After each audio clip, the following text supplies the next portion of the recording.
안녕하세요. 사연 읽어주는 남녀입니다. 오늘도 와주셔서 감사드리며 그럼 오늘의 사연 바로 소개해드리겠습니다. 예순이 된 지금에도 아주 생생하게 떠오르는 충격적인 기억이 있어요. 제가 또래 친구들보다 늦게 시집을 간 탓에 32살의 새댁이던 어느 날 시댁 상견례 자리에서 동서를 처음 만났던 날의 기억이랍니다.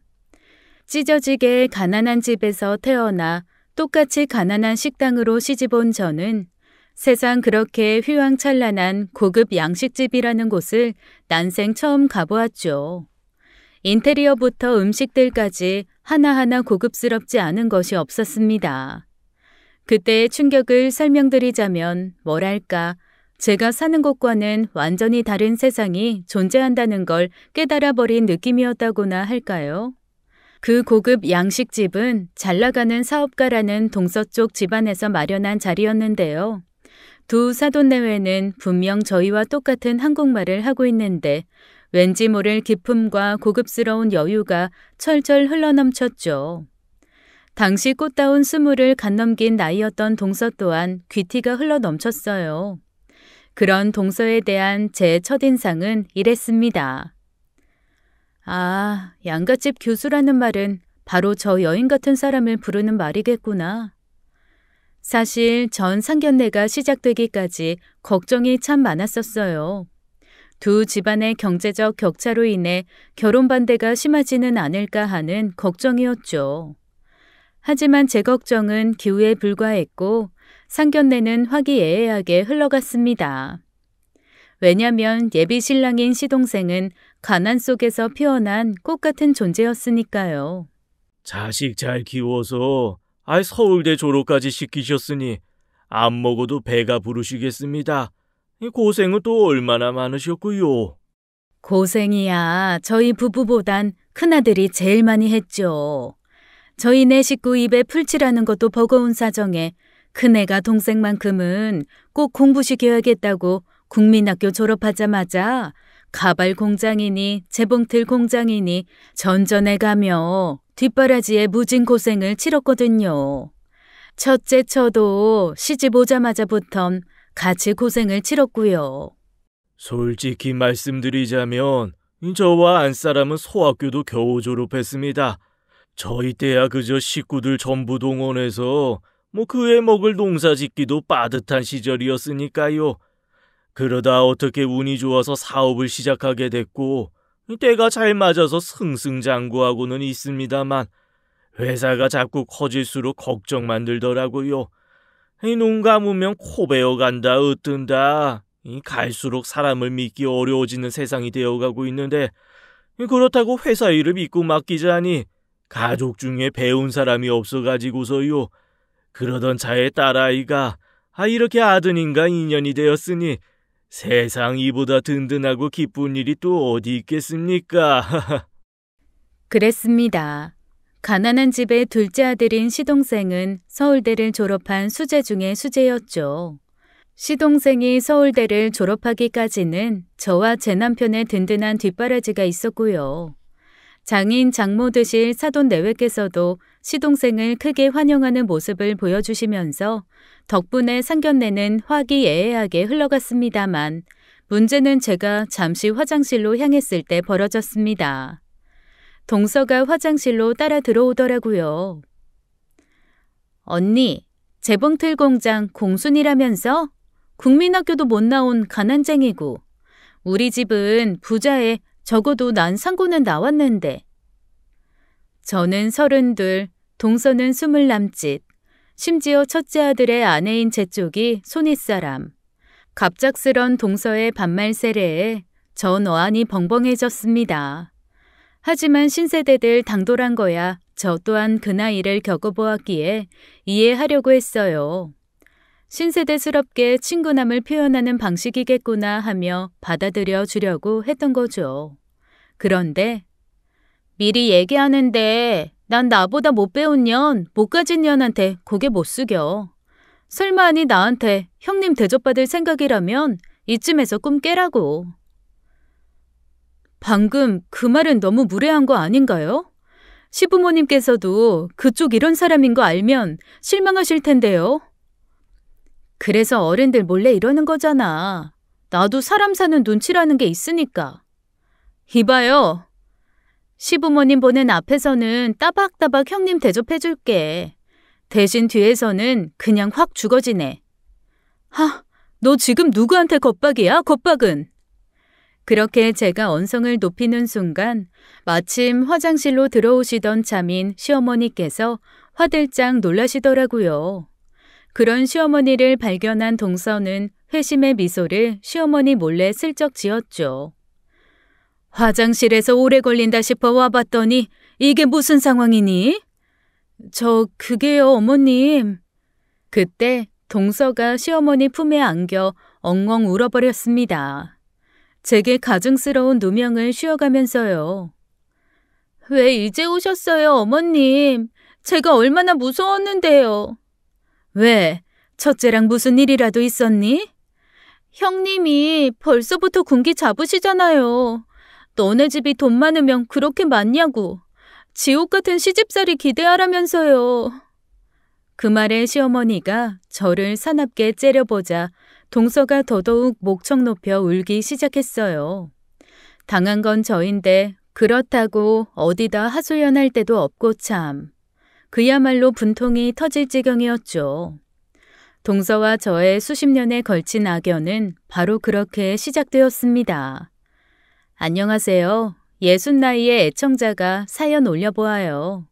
물론 100세 시대인 요즘에야 저보다 인생 선배님께서 참 많이 계시지만 그래도 제가 겪은 일을 여러분들에게 소개하고 싶어 이렇게 적습니다. 앞서 잠깐 말씀드렸던 것처럼 전 무척 가난한 집안에서 태어났어요. 제가 태어난 고향은 당시로서는 전기조차 들어오지 않는 시골이었답니다.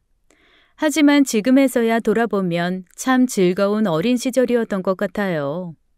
아침 저녁나절로 송아지를 데리고 나와 풀을 뜯기고 농사일 도우라는 부모님 소나귀에서 몰래 도망쳐서는 동네 말썽쟁이 친구들이랑 산이며 들이며 나다니며 종일 활개를 치고 또 어쩌다가 아이스 깨끼 장수라도 동네에 들렀다 치면 그거 하나 먹어보겠답시고 집안의 쇠부치를 몰래 팔았다가 채 하루도 못 지나 부모님한테 들켜서는 종아리를 맞기도 했었죠. 저녁 초가집마다 가마솥에 밥 짓는 구수한 냄새는 아직도 많이 그리워요. 밥 먹으라며 동네를 쏘다니며 자식들을 찾아다니는 어머니들의 모습도 아련합니다. 그런 제게는 형제들이 참 많았어요. 요즘 같은 저출산 시대로서는 도무지 상상조차 할 수 없겠지만 저희 형제는 무려 연년생 8남매였습니다. 그 많은 식구들이 작은 방 하나에 살았으니 매일 밤 복작복작 전쟁통이었고 그 많은 식구들을 먹이려면 뼈가 빠져라 농사를 지어도 늘 부족했죠. 부모님께선 당연히 자식 공부를 시킬 생각조차 할 수 없었어요. 마음이야 굴뚝 같았지만 어쩔 수 없는 일이었습니다. 자식들 학교 보내놓으면 당장 그해 겨울 먹을거리가 걱정이었으니까요. 그나마 큰아들만큼은 어떻게든 공부를 시켜야 했었던지 오직 큰아들 하나만 산 하나를 넘어야 나오는 학교에 보내주셨습니다. 심지어 전 그 중에서도 딱 중간에 끼인 넷째였어요. 위로는 언니 오빠들을 챙겨야 하고 또 아래로는 동생들도 챙겨야 하는 넷째 말이에요. 그러다 보니 전 부모님에게서 늘 제일 나중순이가 되어버리기 일쑤였죠. 특히나 유일하게 공부하는 큰오빠의 뒷바라지는 늘 제가 도맡아야만 했습니다. 큰오빠의 교복을 다림질하다 태워먹은 날에는 저 정말 부모님께 쫓겨날 뻔했다니까요. 제가 고향을 떠난 이유도 바로 큰오빠의 뒷바라지 때문이었습니다. 예순이, 이리 앉아보거라. 얘기 좀 하자. 죄송합니다. 잘못했어요. 왜? 너 오늘 또 무슨 짓 벌였냐? 그게 아니라 아버지가 얘기 좀 하자고 할 때는 저 혼내실 때니까요. 안심하렴. 오늘은 그런 얘기를 하자는 게 아니야. 그럼 뭔데요? 네 큰오빠 말이다. 고등학교를 보내야겠는데 학교 선생님 말씀으로는 서울로 보내는 것이 좋을 것 같다고. 공부를 솔찬히 잘하는 모양이다. 어쩌면 우리 집안에서도 큰 사람 하나 나올 수도 있겠다더구나. 순간 전 불길해졌고 그 직감은 바로 적중했어요. 예순이 네가 오빠 따라서 서울 가서 공부 뒷바라지를 좀 해줘야겠다. 공부만 시키면서 키운 녀석이라 밥이며 빨래며 아무것도 할 줄 모르잖냐. 사내 놈 손으로 집안일 시키기도 그렇고. 그때 전 그러겠다고 순순히 대답할 수밖에 없었습니다. 제가 싫다고 거절해 본들 옛날 분이신 아버지의 고집을 꺾지 못할 건 뻔할 뻔짜였으니까요. 그렇게 전 정든 친구들을 두고 큰오빠를 따라 서울로 향하게 되었죠. 제가 떠나던 날 저와 친구들은 울음바다가 되었습니다. 그 중에서도 옆집 까까머리 소년이 유독 슬퍼했어요. 이렇게 가면 언제 돌아와? 글쎄, 아마 큰오빠 장가 가서 내가 뒷바라지 안 해도 되는 날? 세상 참 치사하다. 이러는 게 어딨어. 맨날 너한테만. 어쩔 수 없잖아. 우리 아버지 고집 알면서. 그럼 있잖아. 내가 서울 갈까? 서울에서 우리 다시 만날래? 너가 서울은 왜? 나한테도 꿈이라는 게 있는데 여기 시골에선 이루기 어려운 꿈이야. 대한민국을 먹여 살리는 부자가 되고 싶거든. 눈을 빛내며 말하는 까까머리 소년이 저에게 어찌나 곱디곱게 보이던지 그날 전 까까머리 소년과 뜨거운 악수와 함께 약속을 나누며 헤어졌습니다. 서울에서 꼭 다시 만나자고요. 그렇게 큰오빠를 따라 서울로 올라온 저는 처음엔 밥, 빨래, 청소 등 집안일만 뒷바라지하면 되었어요. 하지만 오래 지나지 않아 친정에서 보내오던 큰오빠의 학비가 뚝 끊겨버렸죠. 고향 마을에 아주 크게 흉작이 들었기 때문이었습니다. 심지어 그 시절의 고등학교는 지금처럼 의무교육이 아니었어요. 매달 학비를 내지 않으면 학교를 다닐 수가 없었던 거죠. 전 결국 오빠의 학비를 마련하기 위해 재봉틀 봉제 공장에 취직해야만 했습니다. 그 시절 재봉틀 봉제 공장의 환경은 참으로 열악했어요. 쥐꼬리만한 월급이 밀리기는 다반사였고 매일 밤늦게까지 야근을 강요받았으며 선후배 사이의 위계 질서가 아주 살얼음 판이었습니다. 막내인 제가 작은 실수라도 하나 저지르는 날에는 선배 언니들의 외마디 욕설과 함께 날성 가위가 제게 집어 던져졌어요. 과장이 아니라 정말로 가위가 날아들었습니다. 상황이 이러니 몰래 따로 불려나가 선배 언니들한테 따귀를 맞는 일은 차라리 양반일 지경이었죠. 이처럼 온갖 고생을 해가며 학비를 대는 저를 보며 큰오빠는 참 많이 미안했던 모양이에요. 그래서 오빠는 수시로 코피를 쏟아가며 거의 매일 새벽같이 공부에 열중했죠. 그 결과 어쩌면 그렇게 좀처럼 꼴찌를 놓치지 않는 법이 없는지 참. 알고 보니 오빠는 아버지의 기대처럼 특출난 수재가 전혀 아니었습니다. 시골 학교에서나 큰 사람 될 거라는 소리를 달고 다녔을 뿐 서울 학생들과 경쟁하자니 영 깜냥이 안 되었던 거죠. 아무리 죽어라 공부해도 쫓아갈 수 없었던 큰오빠는 결국 제게 특단의 대책을 내놓았어요. 예순아, 오빠는 오늘부로 내 진로를 확실히 정했어. 농사꾼. 아니, 어찌나 황당하던지 웃음이 다 나오더라고요. 그게 말이야? 내가 누구 때문에 고향 떠나서 이 고생인데. 웃지 마. 오빠 되게 진지하게 고민해서 내린 결정이니까. 가망 없는 공부를 붙잡아 보자고. 고향에 계신 부모님이랑 우리 예순이 고생시키는 일은 더는 하고 싶지 않다. 그래서 오빠는 고향으로 돌아가기로 결심했는데 너는 어쩔래? 그때 전 까까머리 소년과의 기억이 떠올랐습니다. 고향을 떠나며 서울에서 꼭 다시 만나자고 약속했던 까까머리 소년과의 약속 말이에요. 당시의 저로서는 왜 그 기억이 떠올랐는지는 알 수 없었지만 한 가지는 확실했죠. 나 고향 안 갈래, 오빠. 서울에 있고 싶어. 지금도 많이 힘들잖아. 혼자 남으면 앞으로 더 많이 힘들어질 거야. 그래도 괜찮겠어? 응, 이유는 아직 잘 모르겠는데 그냥 지금 내 마음이 서울을 떠나고 싶지가 않아. 그러자 한참을 고민하던 큰오빠가 대답했습니다. 그럼 우리 예순이 마음 끌리는 대로 해. 공부 실패한 거랑 너 두고 혼자 내려간 것까지 오빠가 다 책임지고 다 몽둥이 맞아줄게. 아무 걱정하지 마. 그렇게 큰오빠는 고향으로 되돌아갔고 저는 서울에 남아 재봉틀 공장 공순이 생활을 이어갔는데요. 그동안 적어도 한 달에 한 번씩 붙여오던 까까머리 소년의 편지가 어느 날부터인가 서서히 뜸해지더니 결국엔 소식이 끊겨버렸습니다. 그래서 제가 까까머리 소년의 안부를 궁금해하던 차에 고향에서 큰오빠의 엽서가 도착했어요. 고향 소식을 줄줄이 전하는 큰오빠의 엽서 속에는 까까머리 소년의 이야기도 섞여 있었죠. 간밤에 멀쩡히 저녁 인사를 나누었던 소년네 일가가 자고 일어나 보니 감쪽같이 실종되어 버렸다고요. 그래서 마을 이웃들 모두가 걱정이라고요. 마음이 허전해졌고 소년이 걱정되었고 당황스러웠습니다. 하지만 어쩌겠어요. 저는 이미 서울에 혼자 남아버렸고 이제 와서 뒤늦게 고향에 되돌아갈 수 없게 되어버린 것을요. 그렇게 전 서로 잘 살아있다면 언젠간 소식이 닿겠지 하는 마음으로 재봉틀 공장 일을 억척같이 이겨내었습니다. 그렇게 어느덧 20대 중반이 되었어요.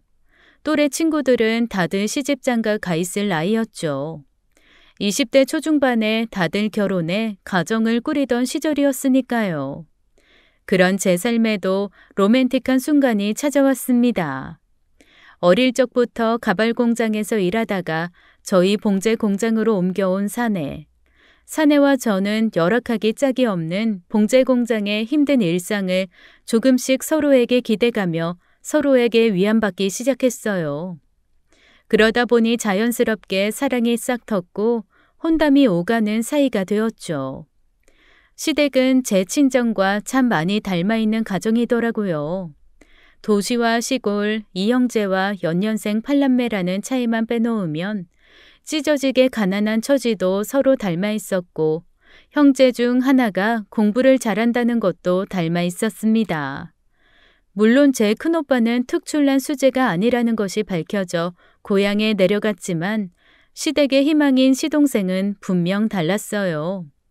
각종 경시대회를 휩쓸고 다니는 수재 중의 수재였죠. 제 남편은 그런 동생만큼은 꼭 서울대 보내야겠다며 어릴 적부터 공장 일을 전전하며 학비를 대고 있던 상황이었어요. 솔직히 전 고민이 아닐 수가 없었습니다. 제가 그이와 결혼을 하게 되면 시동생의 뒷바라지를 해야 할 테니까요.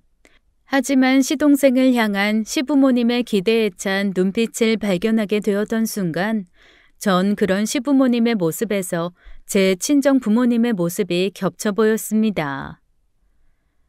저희 큰오빠를 향한 부모님의 기대도 똑같으셨을까요?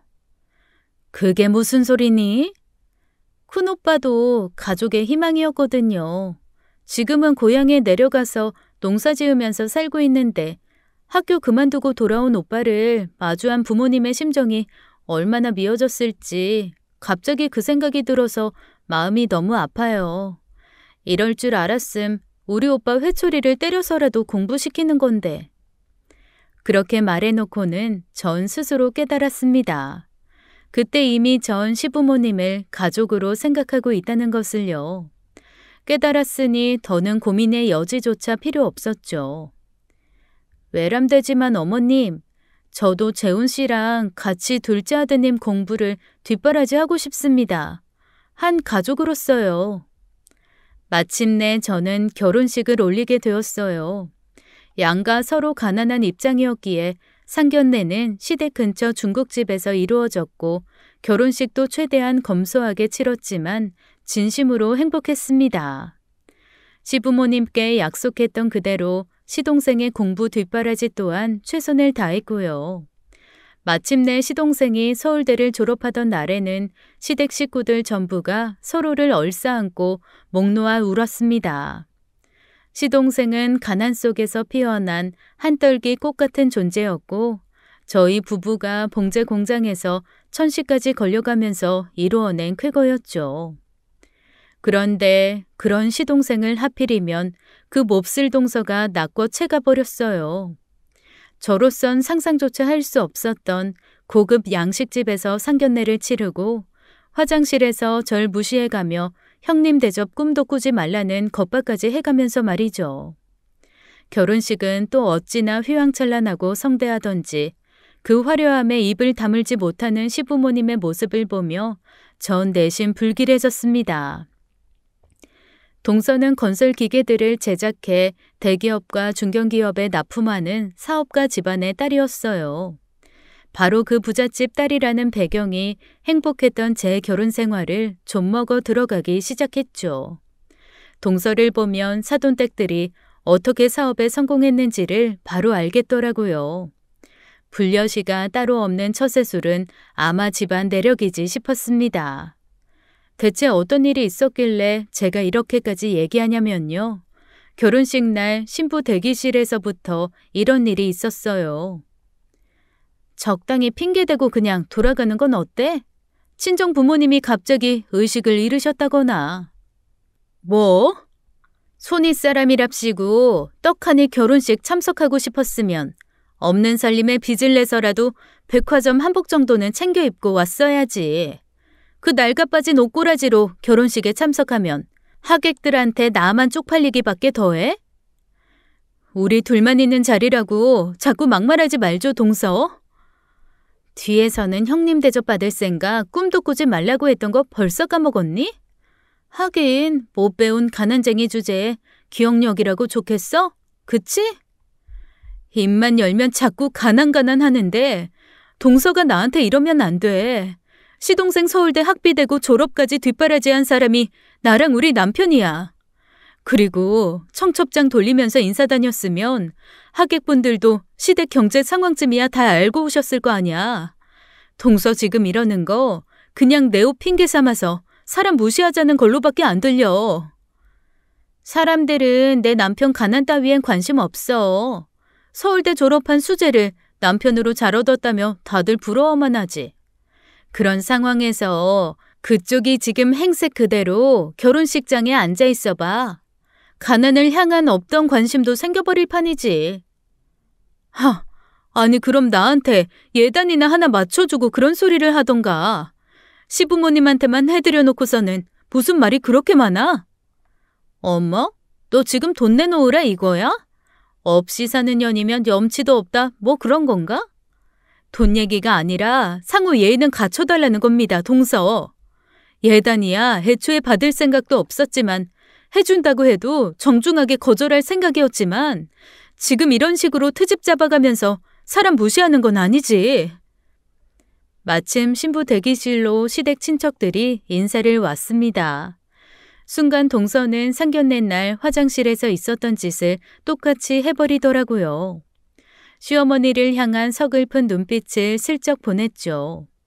그러자 시어머니는 시댁 친척들이 인사를 마치고 나가기를 기다렸다가 역시나 제가 아닌 동서에게 물었어요. 이 좋은 날의 표정이 왜 그래? 첫째가 너한테 또 무슨 소리 했니? 그게요, 어머님. 형님이 자꾸 자기 예단은 왜 뺐냐고 따지셔가지고. 일단 알았다. 내가 잘 타이를 테니 신경 쓰지 말거라. 그렇게 대답한 시어머니께서는 절 아무도 없는 계단으로 불러내셨습니다. 차라리 나한테 따지지 그랬니? 예단은 부모한테만 하자고 내가 먼저 제안했던 거잖아. 가난한 시댁에 벌써부터 친정재산에 군침 흘린다는 얘기 듣기 싫어서. 사돈댁들 체면이 있어서 성대한 결혼식까지는 막지 못했지만 아무리 그래도 네가 이러면 시부모 체면이 뭐가 되겠느냐고. 예단 때문 아니었어요. 저 그런 거에 욕심도 없고요, 어머님. 그냥 동서가 자꾸 저한테 반말하면서 되바라진 행동을 하길래 상호 예의는 지켜달라는 말을 했을 뿐이라고요. 신세대들 당돌한 거 몰라서 그러니? 더군다나 그 귀한 집안에서 얼마나 애지중지 자란 여식이겠어. 오죽 곱고 열이 나이면 손윗사람 한마디에 새색시가 저렇게 덜덜 떨고 앉았겠어. 저 못할 말 한 거 없어요. 오히려 무시랑 막말은 제가 다 당했다고요. 하지만 시어머니께서는 절 의심의 눈초리로 쏘아보시더군요. 좋은 날이니 일단 여기까지만 하자. 대신 앞으로 행동거지 하나하나 신경 써서 조심해. 내가 앞으로 지켜볼 거야, 너. 전 정말 억울했습니다. 행여라도 제가 결혼식에 누가 될 만한 차림새로 갔더라면 억울함이 조금이나마 덜했을 테죠. 근데 그날 전 빠듯한 주머니 사정이 허락하는 선에서 최대한 비싸고 좋은 한복으로 골라서 입고 간 거였거든요. 그런데 시어머니께선 앞뒤 사정 다 덮어놓으신 채 무작정 동서편만 들으시니 참. 여러분들께서도 예상하셨겠지만 동서와의 일화는 끝이 없었습니다. 동서는 이런저런 핑계를 대가면서 집안 행사에 한 번도 일손을 거둔 적이 없어요. 그저 매번 음식 준비가 다 끝난 시간에 기다렸다는 듯이 나타나서는 또 매번 이런 식이었죠. 어머니, 이거 선물이요. 이거랑 이건 아버님 거. 아이고, 그냥 몸만 오면 되는 걸 뭐 이렇게까지야. 많이 비쌀 텐데. 백화점 들린 김에 시부모님 생각나서 샀죠. 어머님, 아버님께서 기뻐하시면 저도 행복하니까요. 그래, 얼른 앉아서 먹자. 어머나, 이게 다 뭐래요, 형님? 음식 엄청 많이 하셨네. 고생 많으셨겠어요. 고생인 거 알면 앞으로는 신경 써서 일찍. 에이, 근데 이거 좀 짜다. 이것도 짜고, 저건 또 싱겁고. 우리 형님 요리학원 보내드려야겠어요, 어머님. 보다 못한 제 남편이 동서에게 행여 한마디라도 꾸짖을라 치면 불려시 동서는 냉큼 시부모님과 시동생 등 뒤로 숨어버렸어요. 그때쯤이면 이미 시부모님께서도 동서의 용돈과 선물 공세에 눈이 멀어버렸던 탓에 시댁의 제 편이라고는 남편 딱 한 사람뿐이었죠. 또한 동서는 그럴 때마다 매번 저와 단둘만이 있는 자리에서 패악질을 부렸어요. 야, 너 나 일부러 엿먹이려고 음식들 짜게 한 거지? 일손은 거들지도 않은 주제에 무슨 말이 그렇게 많아? 그리고 음식가는 시부모님 입맛에 맞춘 거야. 웃기시네. 나 몸매 관리하는 거 뻔히 알고서 일부러 짜게 만들었으면서. 하, 착각 좀 작작해. 나 동서한테 별로 관심 없어. 관심 두고 싶지도 않고. 암튼 꼴에 쫀심은 있어가지고. 그래, 뭐 이거나 먹고 떨어져라. 동서는 제게 돈봉투 하나를 던지며 마치 귀부인이 하인대하듯 저를 업신여기는 표정의 눈빛으로 말을 이었어요. 뭐해? 부잣집 아가씨가 금일봉 주셨으면 고맙습니다 하면서 허리 숙여 인사해야지. 전 당장에라도 머리채를 붙잡고 싶은 심정이 굴뚝 같았지만 여러분들께서도 이미 아시잖아요. 시댁의 제 편은 남편 하나밖에 없다는 거. 싸워봤자 결국엔 저만 누명을 뒤집어 쓸 일이 뻔하다는 거. 그래서 그저 눈빛으로만 동서를 쏘아보며 넘기기 일쑤였죠. 적어도 눈빛은 소리가 없으니 오직 동서편인 시부모님께 들킬 걱정도 없으니까요. 하지만 그런 일이 마주칠 때마다 반복되니 저도 남편도 시댁에 가기가 정말 끔찍하게 싫어졌습니다. 심지어 동서는 더 큰 돈으로 시댁의 환심을 완벽하게 사버렸죠. 시댁에 매달 생활비로 큰 금액을 가져다 드리더라고요. 그러는 동안 시동생은 뭐 했냐고요? 시동생에게 저는 은인이나 다름없을 텐데 손 놓고 구경만 하고 있었냐고요? 하, 세상이 그렇습디다. 돈이란 때로는 인간의 총명함마저도 흐리게 만들어버리더라고요. 시동생마저도 동서의 돈노름에 홀라당 눈이 팔려버렸지 뭡니까. 제 편이 되어주기에는 동선의 재산이 너무도 많았기 때문이었어요. 사돈댁네 회사의 이사로 임명이 되고 지분의 일부를 미리 넘겨받기도 했고요. 그래서 시동생은 동서처럼 내놓고 절 무시하지도 않지만 그렇다고 은인인 저를 돕지도 않는 방관자가 되어버렸습니다. 그렇게 어영부영 시간이 흘러버렸어요.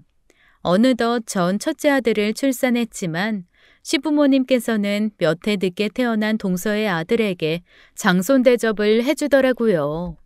다른 일은 몰라도 자식에게까지 이어지는 차별만큼은 참을 수가 없었습니다. 그래서 전 홀로 시댁으로 쳐들어갔어요. 해도 진짜 너무들 하시네요. 이게 어디서 목소리를 높여? 아닌 말로다가 우리 집안 먹거리 걱정 없이 살게 해준 사람이 누구니? 둘째 내외잖아. 그러니 당연히 둘째 내 손주가 장손 대접을 받아야지. 벌써 잊으셨어요? 그 장가 잘 간 둘째 아들 서울대 뒷바라지한 게 저희잖아요. 넌 할 말 없으면 꼭 옛날 얘기를 꺼내더라. 그렇게 억울하면 니들도 용돈이다 생활비다 때마다 떡하니 가져와 보든가. 됐습니다. 두 분께 너무 실망이어서 할 수 있어도 하기 싫어졌어요, 이젠. 그렇게 애지중지하는 둘째 내외 꼭 끌어안고 건강하게 잘 지내세요. 말을 마친 제가 자리를 박차고 나가는데 이번에도 역시나 불려시 동서가 쫓아나오더라고요. 고맙다. 꼴도 보기 싫은 얼굴 알아서 꺼져줘서.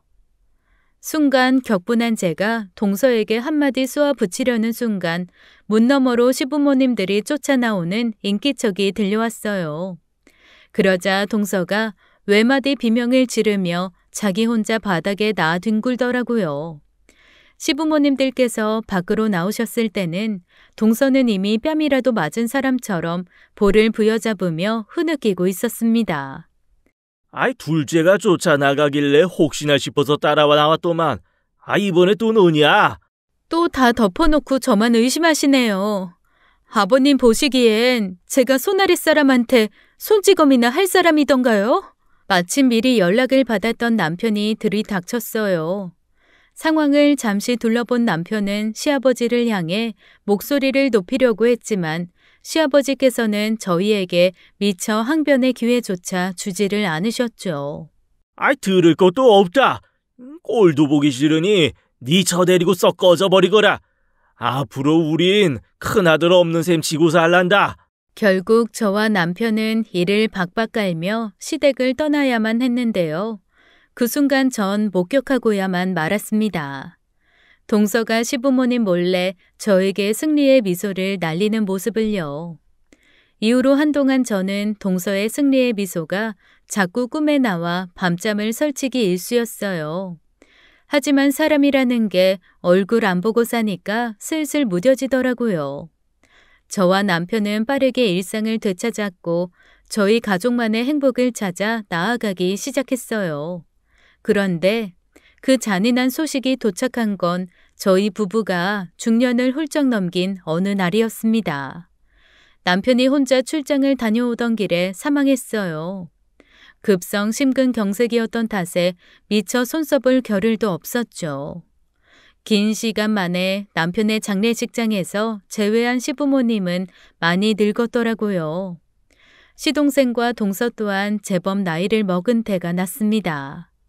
그래서 전 시부모님과 동서가 뭔가 좀 달라졌을까 하는 기대를 품었습니다만 사람은 그리 쉽게 변하는 게 아니더군요. 시부모님께서는 저와 남편의 손님은 거들떠도 보지 않으셨어요. 오로지 동선의 손님들만 지극정성으로 대접했을 뿐입니다. 오가는 이야기를 듣자 하니 시동생이 동선의 집 회사를 완전히 물려받았다고 하더라고요. 무척이나 서러웠습니다. 그놈의 돈이 뭔데 장례식장에서마저 사람을 차별하는지 제 상식으로는 도저히 이해할 수가 없었습니다. 그런 장례식 상황이 이상하게 보이기는 고향 친구들도 마찬가지였던 모양이더라고요. 하지만 친구들은 차마 제게 이런 방구 묻지도 못한 채로 속만 끓이고 있었습니다. 그런 친구들의 모습 사이에서 전 수십 년 만에 나타난 그 녀석의 모습을 발견했죠.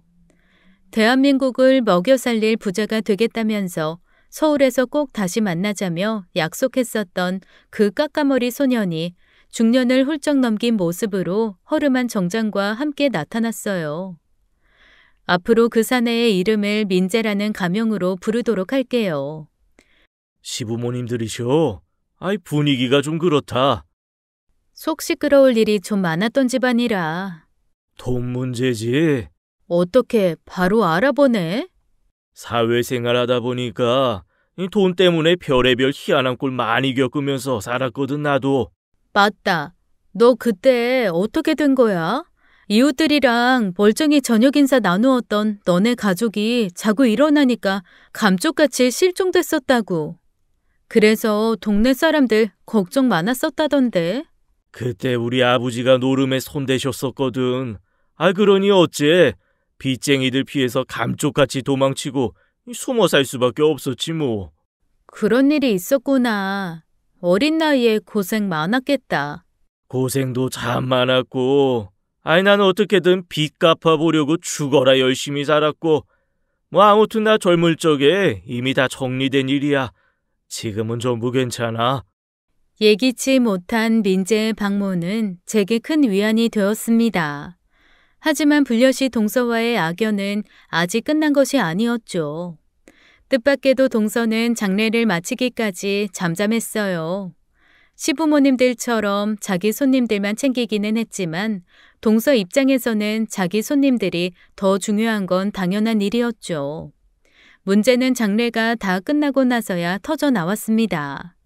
시부모님께서 동서네 손님들에게 식사 대접을 하겠다며 길을 나선 틈을 타서 동서가 제게 다가와 이렇게 말했어요. 시동생 사회적 체면을 한 번이라도 생각해봤다면 장례식장 좀 좋은 걸 잡았어야지. 우리 손님들한테 내가 얼마나 쪽팔렸는지 알아? 없이 살았다 자랑하는 것도 아니고. 결혼식 때랑 똑같은 소리를 짓거리고 있네. 금태둘은 장례식장까지는 아니었어도 손님들께 부족하지 않을 만큼은 했어. 음식이다 뭐다 우리 형편에서는 최대한 예의 갖춰서 신경 쓴 거라고. 그래 뭐 그렇게 생각해. 세상엔 불우이웃이라는 것도 존재하는 법이니까. 그때 장례식 내내 빈소를 지켜주었던 그 남자 민재가 다가왔어요. 보아하니 꽤나 사는 집 따님 같은데 얼마나 대단한 집안인지 모르겠지만 이거 하나는 똑똑히 알아두쇼. 그놈의 돈, 그건 무섭게 생각해야 돼. 돈 휘둘러가면서 사람 업신여기다가는 돈 때문에 패가 망신하는 수가 있어. 그러자 동서는 코웃음이나 피 흘리며 유유히 가버렸어요. 하지만 제게는 그 순간이 근래 들어 가장 통쾌한 순간이었습니다. 물론 잠시간의 통쾌함 뒤에는 남편을 떠나보낸 슬픔이 들이닥쳤지만요. 배우자를 잃은 슬픔이라는 게 뭐래도 쉽게 잊혀지지 않더라고요. 한 몇 년 남편을 그리워하며 마음앓이 하던 저는 서울에 집을 처분하고 고향으로 돌아가게 되었습니다. 자식도 다 키워 대학까지 보내놓았겠다. 무엇보다 서울집 곳곳에 스며들어 있는 남편과의 추억이 너무너무 가슴이 아팠으니까요. 왜 사람은 가장 힘든 순간 가장 포근했던 추억을 찾는다고들 하잖아요. 전 그래서 고향행을 택한 것이었습니다만 고향마저도 제겐 안식처가 되어주지 못했어요. 정확하게 말씀드리자면 고향마을로 가지를 못했죠. 고향은 이미 오래전에 고속도로가 개통되는 바람에 없어졌거든요. 결국 제 고향행은 고향 근처 작은 도시가 된 마을에 자리를 잡았습니다. 참 다행인 건 고향 마을은 고속도로가 뚫려 없어졌어도 어릴 적 친구들이 꽤 많이 그 근처에 터를 잡고 있었다는 것이었어요. 덕분에 전 그들과 많은 시간을 보내며 조금씩 마음을 추슬렀죠. 그 친구들 사이에는 민재도 늘 함께였습니다. 그러다 보니 어느덧 60을 앞두게 되었어요. 그리고 제 평생의 마음앓이를 알고 있었던 큰아들이 뜻밖의 제안을 해오더라고요. 엄마, 이 대한민국에 미련 없지? 갑자기 그게 무슨 소리니? 돈 있는 사람은 대접받고 돈 없으면 천대받는 현실이 지긋지긋할 거잖아. 그래도 엄만 후회스러운 삶은 아니었다고 생각해. 물론 마음고생이야 많았지만 세상 돈 무섭지 않을 나라가 어디에 있을 것이며 또 자식들이 이렇게 잘 자랐는데 세상 부러울 게 뭐 있다고. 나한테 귀한 사람 대접받으면서 살 수 있는 기회가 주어졌다면요. 아들이 귀한 사람 대접받으면 부모인 엄마도 귀한 사람 대접받는 거잖아. 대체 무슨 일인데 그래? 프랑스 쪽 회사에서 스카우트 제의가 하나 들어왔어요. 조건도 좋고 무엇보다 나를 많이 탐내하는 눈치야. 그니까 엄마, 나랑 같이 프랑스로 이민 갈래요? 동생들이랑 다 데리고. 순간 제 팔자에 역마살이 끼어있나 싶었습니다. 큰오빠의 공부 뒷바라지를 위해 서울로 딸려 올라왔다가 까까머리 소녀 민재와의 약속이 생각나서 서울에 남기를 선택했었고 남편을 여윈 이후로는 마음의 안정을 찾아 고향 근처로 돌아왔는데 이제는 바다 건너 프랑스까지 떠나자는 이야기가 나왔으니까요. 하지만 선뜻 결정할 수 있는 일은 아니었죠. 60씩이나 돼서 이역만리 타국에 적응하기란 만만치 않을 테니까요. 건강도 한창 때만큼은 아니어서 혈압약과 혈당약을 매일 챙겨 먹어야 하는데 의료보험이 제일 잘 되어 있는 나라가 대한민국이기도 했습니다. 그래서 전 처음엔 이민에 대해서 부정적인 입장이었는데요. 제가 큰아들과 함께 이민을 떠나기로 결정한 건 또 그놈의 불엿이 동서 때문이었습니다. 제 휴대폰에 저장되어 있지 않은 번호로 전화가 걸려오더라고요. 전화를 받아보니 동서였죠. 어떻게 잘 지내시나? 우리가 서로 안부 챙기던 사이는 아니었던 걸로 아는데 이 번호는 또 무슨 번호고? 내 번호로 전화해봤자 안 받을 것 같아서 꼭 해주고 싶은 자랑이 있거든. 들을 생각 없으니까 끊어. 하는 찰나 동서가 혼자서 제멋대로 자랑질을 해대기 시작했습니다. 전 사람이 어디까지 추악해질 수 있을지 확인이나 해보자는 심정으로 묵묵히 듣고만 있었어요. 우리 막내 아들이 남편 닮아서 아주 똑똑하잖아. 이번에 미국 명문대 대학원에 입학했어. 경영학 박사 학위까지 취득시킨 다음에 귀국시켜서 우리 회사 대기업으로 만들 거야. 자식 잘 키운 덕분에 대기업 사모님 소리 들으면서 사는 거지. 부럽지? 부러워 죽겠지? 그치? 전혀 안 부럽고 이유나 물어보자. 나한테 이렇게까지 지독하게 구는 이유가 뭐야? 너도 인간이라면 일말의 양심 정도는 있을 거 아니야. 돈 있는 사람이 돈 많은 행세 좀 하겠다는데 그게 뭐 잘못됐어? 왜? 너까지 거한테 내 과거에 대해서 고해성사라도 하길 바래? 눈물 뚝뚝 흘려가면서? 이걸 어쩌나? 행여라도 눈물 뚝뚝 흘리면서 고해성사라도 시작하면 듣지도 않고 끊어버릴 생각이었는데. 야! 뭐, 야? 이게 어따 대고? 너랑 나랑 나이 차이가 10살 차이야 이거사. 그리고 지금 이 대화가 전화통화라는 걸 감사하게 생각해. 얼굴 맞대고 있었으면 머리카락을 싹 다 뽑아버렸을 테니까. 말을 마친 저는 동서가 뭐라고 소리를 지르거나 말거나 전화를 끊어버렸습니다. 그래놓고 나니 수십 년간 쌓여있던 억하심정이 툭하니 터져 눈물이 쏟아지더라고요. 하필이면 그 모습을 엄마 약 챙겨 먹었나 살펴보러 왔던 참인 큰아들에게 들키고야 말았죠. 큰아들이 저를 끌어안아 주었다면 차라리 가슴이라도 덜 아팠을 텐데 아들은 조용히 묵묵히 자리를 비켜주었습니다. 그리고는 저의 눈물이 잠잠해지고 나서야 아무 일도 없었다는 듯 돌아와 약은 잘 잡섰냐며 태연하게 물어보더군요. 순간 저는 이런 실감이 들었습니다. 내 자식이 엄마가 힘들어하는 모습 이렇게 지켜보며 자랐겠구나. 마침내 저는 서름의 굴레를 끊어내고자 다짐했고 비로소 아들에게 대답했어요. 가자, 프랑스. 가자. 자식으로서 엄마에게 귀한 사람 대접 만들어주고 싶은 우리 아들 마음 이젠 받아들일게. 그렇게 프랑스행 이민 절차가 일사천리로 진행되었어요. 하지만 수십 년 만에 재회한 친구들과의 우정은 무척이나 아쉬운 것이었죠.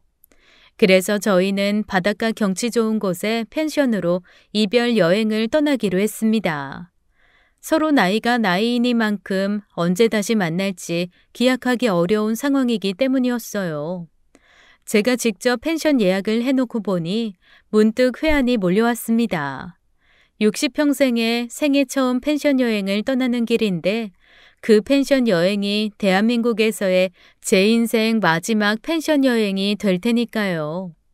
어릴 적 벗들과의 펜션 여행은 참으로 즐거웠습니다. 민재는 급한 회사 일로 인해 올 수 있을지가 불확실한 상황이었지만 다들 꼬꼬마 시절을 추억하며 이야기꽃을 피웠죠.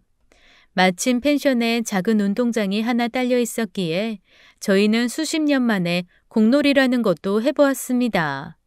다들 몸이 생각처럼 따라주지를 않는지 이리 엎어지고 저리 자빠지고 우스꽝스러운 상황의 연속이었어요. 그런데 이 어린 시절로 돌아간 것만 같은 기분에 너무 심취했던 탓일까요? 하늘이 노랗게 물드나 싶은 찰나 땅이 빙글 한 바퀴 돌아버리더니 급히 달려온 한 남자가 쓰러지는 저를 품에 끌어안듯이 받아드는 순간 제 기억은 잠깐 끊겨버렸습니다. 잠시 후 제가 눈을 떠보니 어디론가 맹렬하게 달리는 차 안이었어요. 그리고 전 조금 전에 절 끌어안았던 그 남자의 품에 안겨 있었죠. 제발, 제발 조금만 버텨 기도하듯 저에게 되뇌이는 그 남자는 민재였습니다. 그 순간 제 기억은 또 잠깐 끊겨버렸고요. 이내 제가 다시 눈을 뜬 곳은 병원 응급실이었어요. 민재와 친구들 모두 걱정스레 지켜보고 있는 가운데 제가 침대에 누워 링거를 맞고 있더군요. 어떻게 된 거야? 너 못 올지도 모른다며. 그 말에 선뜻 대꾸하려던 민재가 친구들에게 어색한 미소를 날리자 친구들이 모두 자리를 비켜주었어요. 회사 일 최대한 빨리 마무리 짓고 비행기 탔지. 너랑 떠나는 마지막 펜션 여행인데 1초라도 더 같이 있고 싶어서. 난 어떻게 된 일이고? 내가 막 펜션에 도착하는 순간 네가 현기증 일으키면서 쓰러져 버리더라. 의식은 없는데 몸은 달달 떨리면서 경련을 일으키지. 얼굴은 하얗게 질려서 식은땀 뻘뻘이지.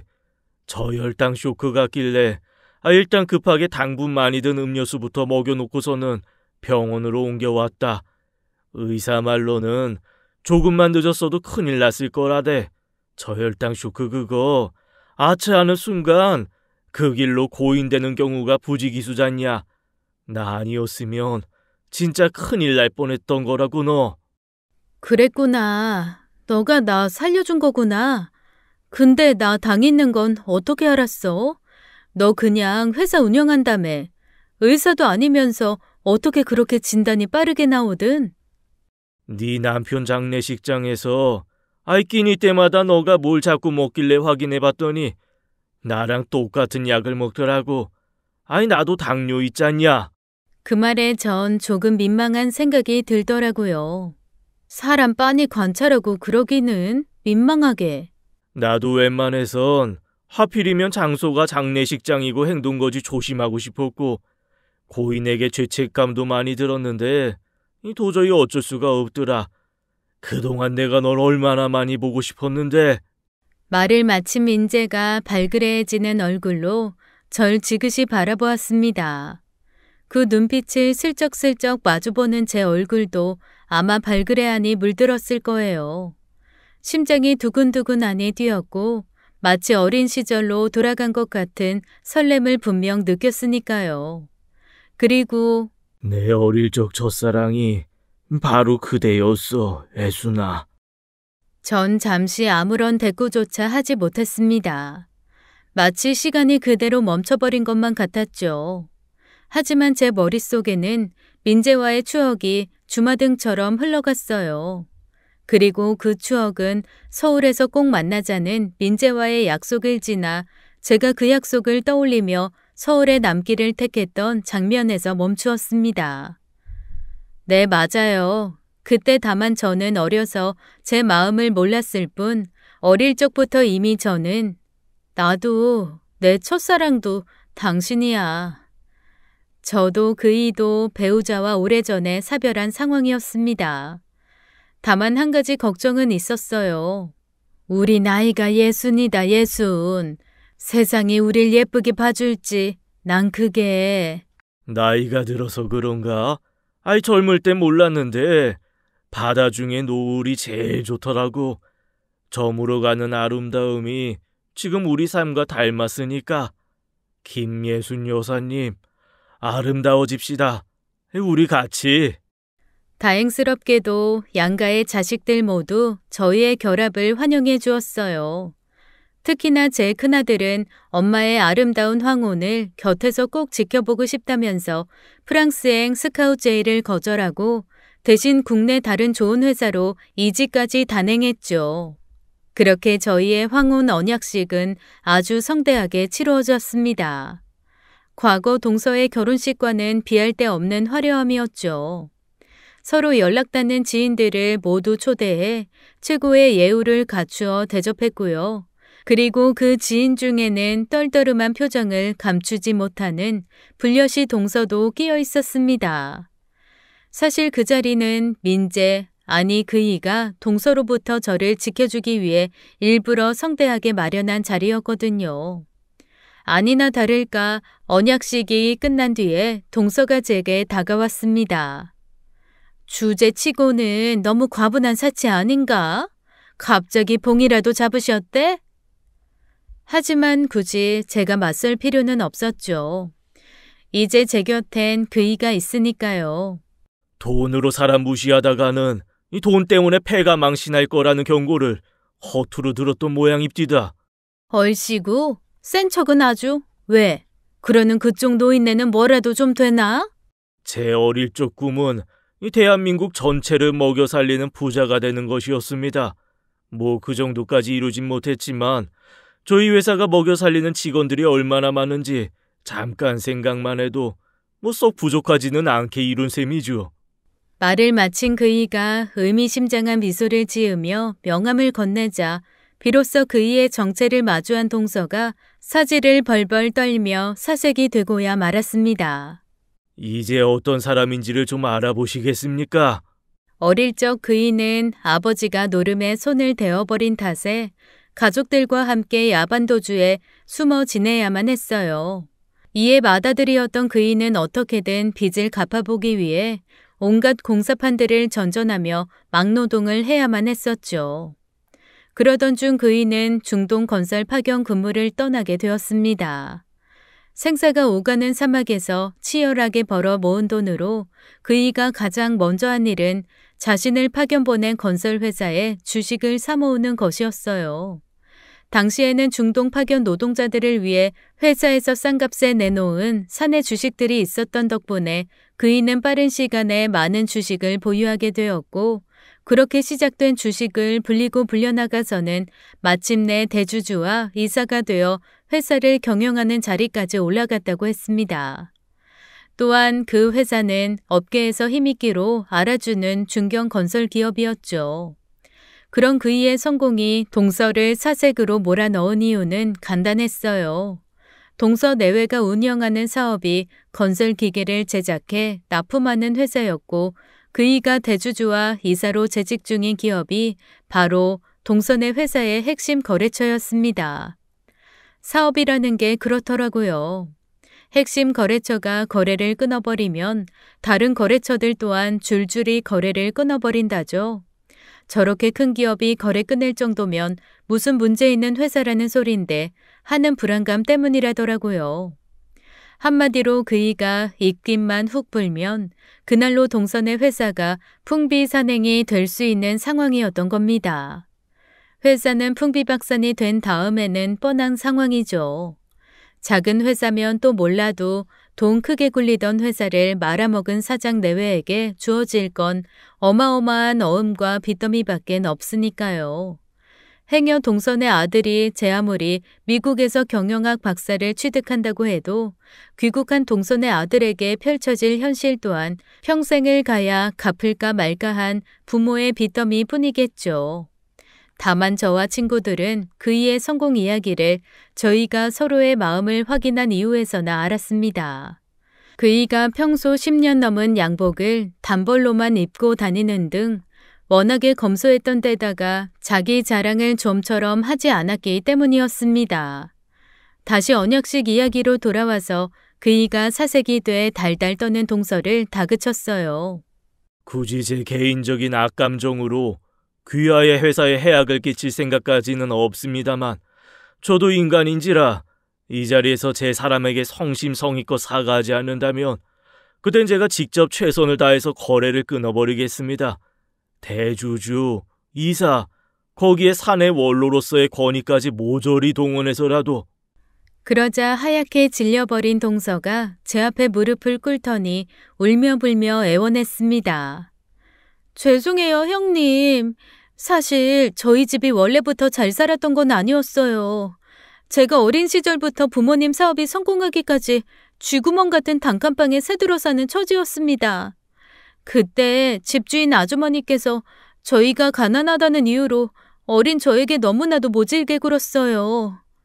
그래서 형님을 처음 만나 뵀을 때 가난하고 구차했던 시절의 제 모습이 자꾸만 떠올랐어요. 그래서 형님을 일부러 괴롭혔어요. 꼴도 보기 싫은 가난에 대한 한풀이를 하고 싶었나 봐요. 난 이렇게 부자가 되었다고 과시해 보이고 싶기도 했고요. 아무 잘못도 없는 엉뚱한 형님께 제가 죽을 죄를 지었습니다. 이렇게 싹싹 빌 테니까 제발 한 번만 용서를.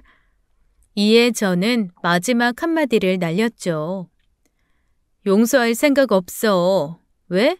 세상에 가난이 한이 되었을지언정 올바르게 살아가는 사람이 훨씬 많으니까. 올바른 이들의 삶을 존중하는 차원에서라도 동서는 벌받아야 돼. 하지만 회사는 건드리지 않을게. 동선의 회사가 망해버리면 직원들은 졸지에 거리에 나앉는 꼴이 되어버릴 테니까. 대신 당신이 그동안 불려시집거리 했던 일들 전부 시부모님들께 스스로 고백해. 여든 넘은 분들이시니까 충격에 쓰러지지 않도록 신경 쓰고. 동서는 제 앞에 싹싹 빌며 꼭 자신의 잘못을 스스로 고하겠다 약속했고 며칠이 지나지 않아 시부모님께서 절 찾아오셨습니다. 그날 시부모님께서는 수십 년에 걸친 오해에 대해 눈물로 사죄했어요.